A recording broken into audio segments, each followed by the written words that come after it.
Hey guys, Cassie Deputy with DeputyTribe.com, and I want to share with you one of the biggest secret weapons of teaching history. Book of Centuries, Timeline of World History. If you don't currently have one of these in your homeschool, you need to get one.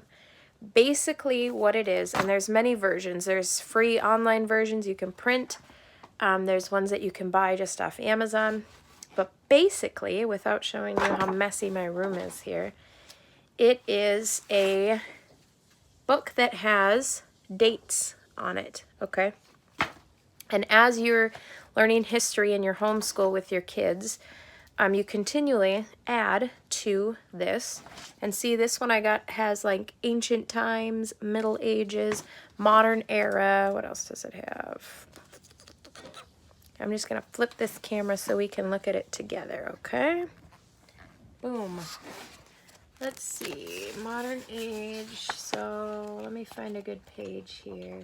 So it's just a timeline is really all it is, which is why you can find like cheap versions. So then as you're learning stuff in history, you fill in the dates, or in science. So like here Columbus was born. Here he, sailed on the Nina, Pinta, and Santa Maria. Here's where Amerigo Vespucci, America was named after him. Now we also learned that Nicholas Copernicus, or whatever, learned that the earth actually revolves around the sun instead of what they thought. But at the same time was Martin Luther and John Calvin.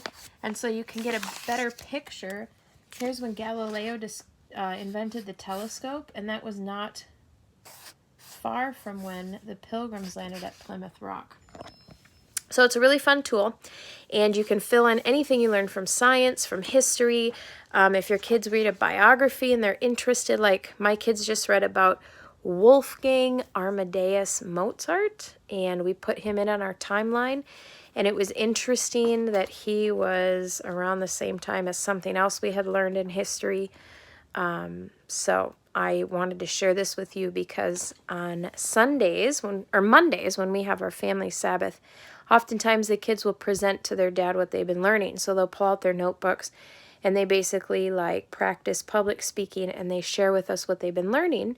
And then I usually keep this handy because they won't even realize that a lot of the discoveries that they've been reading about in science, or people that they've run into in history, or even their independent readers, have dates and names and things. So when we go into our Book of Centuries and we fill those out, and I like to print pictures, our printer's not working, so that's why I didn't have some of these printed, but we can fill them in and we can get a better picture of everything that was going on during a time period.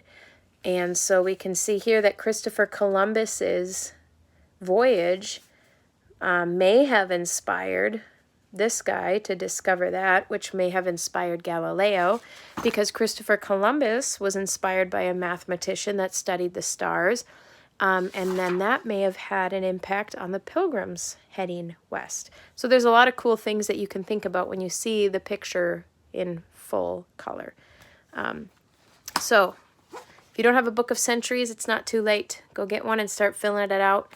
Even my younger kids will just use this as our family one. Each kid could have one, or you could have a family one that you fill out, and then you can draw a lot of cool conclusions as you're learning things in school. So that is my history tip to you all. God bless.